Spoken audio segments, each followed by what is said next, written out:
Hi guys, it's Geri. So it's a little late for me today. I'm just leaving work and haven't really done my workout yet, just like last Saturday. So I'm just gonna go for a walk right now. Uh, it's really it's pretty tiring doing a 12-hour shift. So you're standing the whole time. Well, not really the whole time, maybe about 80% of the time. So I don't think I really have the energy to work out, but I still want to exercise, do my walk exercise for now. Uh, I'm going to take a different hill. Uh, it's a nice view right now. We're still in Arizona, so it's still bright, but I'm kind of on the other side of the hill, so it's a little bit um, shadowy, I guess. But sun's coming up again, or I'm coming up to the sun again, so it's right there. Hi guys. So today I want to talk to you about being coachable and books. I think they kind of go together. I just realized that recently. So first is being coachable. I think it's a skill. Maybe not, maybe it's an ability or something, but either way, it's like something that you can do or have to do, or like when you learn something. So let's just put it into that context. So if you're coachable, to me, being coachable means that you're basically willing to do anything that your coach or your mentor or your teacher, instructor, who you trust, tells you to do. And it may be difficult things, and it may be outside of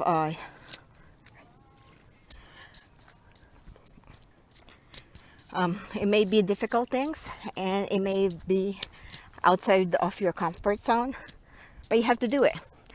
Sometimes you might even think that it's unorthodox, or it's out of the norm, or there's a saying that if you want to do things, or if you want to get things that you haven't had before, you got to do things that you haven't done before. So I think that's kind of rolls with that one. But the other part of it is, if you're coachable, you're willing to learn. Obviously, you want to learn. That's why you get a coach. And that's why you get a coach, is because you want somebody to kind of help you get in line with what your goal is, like get in line to how to get to your goal. Otherwise, you should probably just read a book or something. Now, there's nothing wrong with books. Books are also good. I like books, and especially the new Audible books right now, the listen or audio books right now. I like them a lot. Now, the bad thing is that the books don't help themselves. If they're just sitting on the shelf, or if they're just sitting on your phone, since you bought the Audible version, the audio version, and if you're not listening to it, then you can have the best collection of books, but you probably won't benefit from it if you're not listening or reading your books. The other part of that is the books. There's so many books that are that contain so many things, like almost like a map on how people become successful, and a lot of people don't read them. I was one of them. I did not like reading books before, but I learned that if I didn't read a book, that's a lot of time, or that's a lot of information that I missed. So I'm getting better at reading books. Instead of doing the 30-minute feed your mind, I'm doing an hour feed your mind. So I'm trying to catch up for the last many decades that I did not read a lot of books, other than the books that I'm supposed to read for, for my courses. So I guess what I'm saying is, if you read a book and there are things in the book that you need to do, it's almost like, I guess, a cheaper version of having a personal coach or a person coach.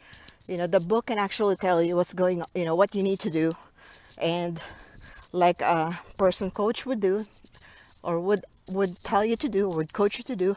Sometimes it may be unorthodox, sometimes it may be out of context, sometimes it may be outside of your comfort zone, but it tells it there in the book. And if you're not coachable even by the book, you're probably not going to apply it. So, and even if you read it or listen to it, you're probably not going to benefit as much from it. You'll gain the information because you read it, but you're probably not going to benefit to the maximum level because you don't want to apply it. So I think those are the two things that are, like I said, I realized it for myself today that, oh, I have all these books. I like reading books now, or I like listening to books now. But then I think I came into a part where I was listening and I was like, oh, the author is telling me that I need to do this. But I didn't want to do it right now because I'm working. So, or I was doing something. But, so that's when I realized that, well, if I don't do what the book tells me to do, I mean, obviously, generally speaking, not just at this time. If I don't do what the book is telling me to do right now, how am I to benefit what it's saying that I could achieve if I were to do it? So it's just a little, to me, I just think that it's a little, you have to be coachable, whether you're getting the instructions from a coach, a person coach, or instructions from a book. I'm pretty sure that either way, they would be good for you. As long as they're the persons that you trust for your coach and the books that you trust, or the authors that you trust for the book. I guess that's my message today. And like I said, I'm still walking, trying to get my little bit of exercise. I mean, walk still counts as an exercise, right? To me, it does. At least 30 minutes of it. So, all right, guys, have a good night. Bye.